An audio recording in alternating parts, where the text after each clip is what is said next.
Project Ripcord, a Vietnam fire support base in 1/72nd scale. Here are but a few of the small vignettes and an annotated photo of the diorama. Keep a keen eye, you might miss some of the smaller details. War stories and lessons learned. Our first war story concerns the upper module.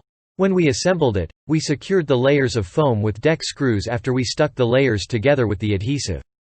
We applied the great stuff shortly afterwards, since we thought we gave the foam adhesive enough dry time. Apparently, we goofed, the adhesive wasn't cured fully, and the great stuff caused a diorama version of frost heave.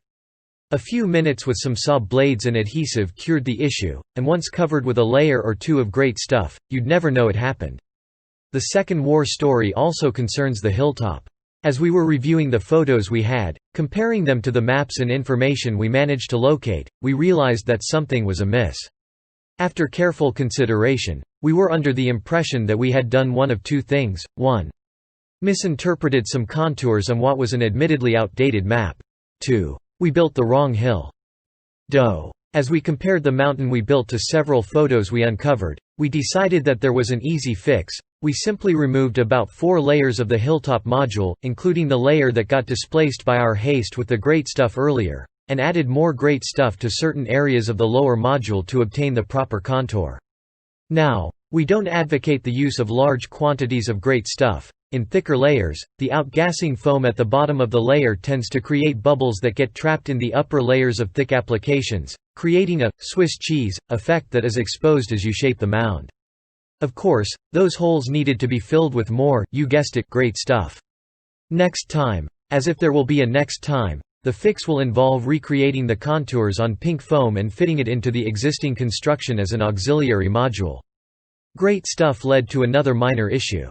When we shot some great stuff between the foam and the plywood sides to fill any minor gaps, we used 2x4 as cauls and straps to hold everything steady. Apparently, we didn't use enough cauls or enough pressure, since there are a few areas where the plywood sides are slightly bowed or wavy. While not readily apparent in photos, you can see them if you look. The issue this caused came when we moved the module to the museum and had to fit an 8 feet 1 1/2 module through a 7 feet 10 by 7/8 door opening. Fortunately, nothing came to grief with this bit of diorama gymnastics. In the end analysis, our hill is slightly foreshortened on the western end. To maintain the same 8 feet by 12 feet format, we could have lopped 2 feet off the east end, and stretched what we had on the west end to fill the resulting gap, and had a better approximation. But in the end, it looks the part, so we're not squawking. When we began this quest, reference material was not exactly thick on the ground. We attempted to make contact with as many veterans as we could, and managed to gather as much data as we could before we actually started to cut wood and stack foam.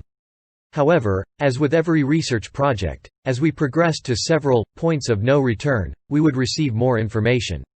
Many of the photos we received were anything but high resolution, so we spent many an afternoon enlarging photos digitally or looking through magnifiers. Several features are not readily apparent either. For instance, the individual fighting positions were difficult to discern on the photos, but were located after much squinting at grainy films. The upside was once we figured out what to look for, the rest of the fighting positions became more evident to us. As far as being 100% accurate, this diorama probably reaches the 90% to 95% mark. We didn't add all the various bunkers that were probably present. After a while, we figured we would do better to build a representation that was readable rather than an absolute correct model that was so crammed full of stuff that lay viewers would have a tough time trying to figure out. Time constraints also meant that we didn't include a lot of small details. Aiming circles and collimators for the howitzers, the M40 recoilless rifles and their ammo bunkers, blister bags, and other small details were left off. We don't believe this detracts in any way from the appearance of the display. Only experienced artillerymen and infantrymen will know what's what, and we're hoping they appreciate the effort made. As has been mentioned, a project of this magnitude literally eats materials. For example, we used 90 sheets of foam insulation board, 15 tubes construction adhesive, 8 sheets of 1/4 inch plywood, 10 a 1 inch by 6 inches by 8 feet boards, 5 a 2 inches by 4 inches by 8 feet boards, 50 plus cans of great stuff, 50 pounds of Durham's rock hard water putty, 3 to half a pound of epoxy sculpt, 6,200 feet of 32 Aruban Florins annealed stainless steel wire, 50-plus jars of various Tamiya acrylic paints. Nearly 20 pounds of dead fallen branches were shredded and used as ground cover. Several canisters of Woodland Scenics ground foam and static grass. 6 each 8-ounce bottles of white glue. 4 16-ounce bottles of Woodland Scenic cement. 1 full bottle of Artists Acrylic Matte Medium. 1½ jars of Artists Gel Medium. 1 1/4 gallon pre-mixed grout. I don't know how much resin and rubber the casters used, nor do I know how much resin the 3D printers required. We have frequently been asked whether it was worth the effort and whether we would do it again. I believe that each person involved has their own answer to that question.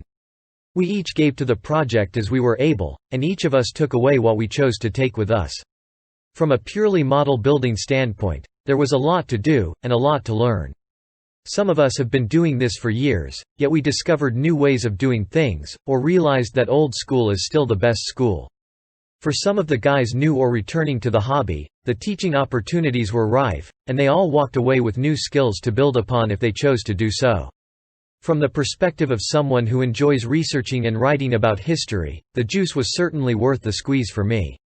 I believe Mike Roof might say the same. He did the lion's share of research for this project, and I'm sure he learned a great deal on the subject, too. Could we do it again?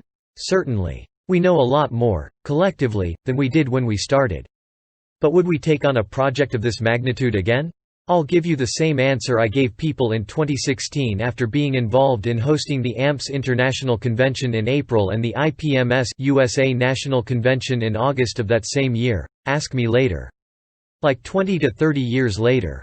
I think we each took what we wanted away from this project, but we're in no itching hurry to do it again. Finally, thanks to all of the Ripcord veterans who have been there, done that, and got the T-shirt. They did the real hard work, and some paid the ultimate price. It was truly an honor and a pleasure.